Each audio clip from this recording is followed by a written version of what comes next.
the beautiful girl that I met made in Japan. The beauty of her face was beyond my wildest dreams. Oke, pernah gak sih kalian pas lagi mau tidur, tapi malah kepikiran hal-hal yang gak penting, tapi malah gak bisa berhenti dipikirin?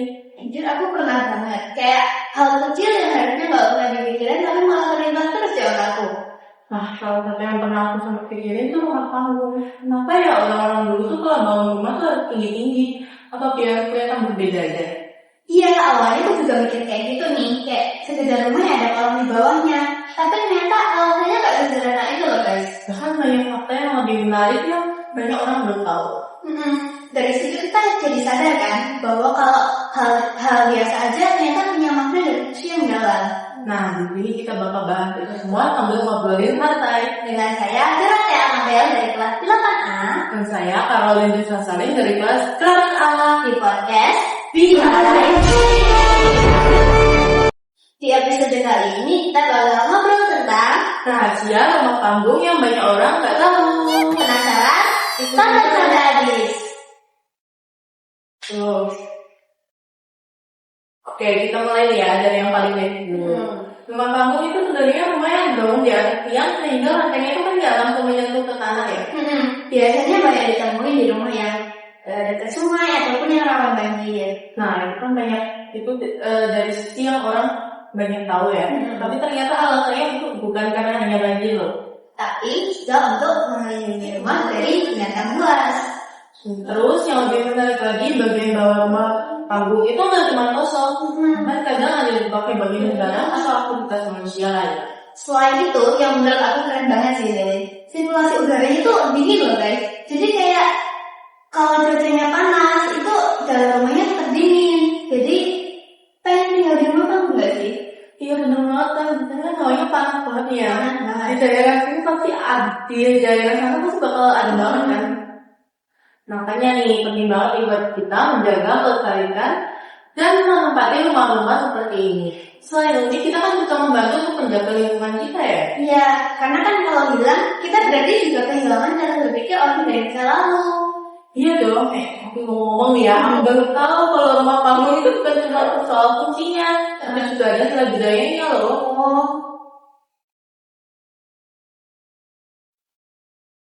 Oh, bener sih, kayak atap rumah, terus bentuk ukiran, hajab rumah, itu ternyata juga punya cerita loh di dalamnya. Bener sih, kayak rumah zaman dulu tuh jadi identitas mereka gitu loh. Dari bentuknya aja mereka bakal tahu itu daerah mana. Dan yang paling aku suka nih, Lin, semua itu dibuat menyesuaikan alam. Jadi kayak bukan alamnya yang dipaksa, tapi justru kita yang adaptasi sama lingkungan kita. Makanya ya, kalau dipikir sayang banget ya sih rumah kayak gitu mulai ditinggalkan. Karena kan sekarang udah banyak yang jual rumah modern daripada rumah tradisional ya. Nah, bukan soal bentuknya aja ya, cara pengetahuan dan cara berpikir orang dulu yang mulai tenggelam. Menurut aku pribadi nih, Lin, kayak rumah panggung tuh keren banget sih. Kayak rumah sederhana aja bisa didesain sepintar itu loh. Itu aku salut. Kalau menurut kamu gimana? Justru dari kesederhanaan rumah tersebut, aku berpikir kalau nenek moyang kita tuh udah lebih memikirkan zaman kita kan, Jauh ke depan gitu ya. Dan yang menurut aku nih, kita juga bisa belajar dari situ kan. Jadi kayak gak semua hal itu harus modern buat jadi lebih baik. Bener banget. Kadang yang tradisional juga justru lebih nyambung gitu sama kita, sama alam. Bener banget. Nah, dari obrolan kita tadi jadi makin terbuka kan ya kalau rumah panggung itu bukan cuma kelihatan unik gitu. Guys, tapi juga penuh fungsi, makna, dan arti yang sangat dalam. Dari cara dibangun sampai kenapa bentuk rumah itu seperti itu pasti ada ceritanya. Rasanya tuh sayang banget sih guys kalau hal-hal yang bagus kayak gini mulai ditinggalin di zaman sekarang. Makanya kita mulai nih dari hal kecil dulu, kayak menjaga, mengenal, menghargai, melestarikan, dan tidak menganggap remeh rumah-rumah yang lama kan. Karena kan kalau bukan kita yang peduli, siapa lagi guys? Semoga setelah ini kita semua jadi lebih aware ya, dan menjaga warisan budaya yang ada di Indonesia. Nah, itu dia guys obrolan santai kita pada hari ini.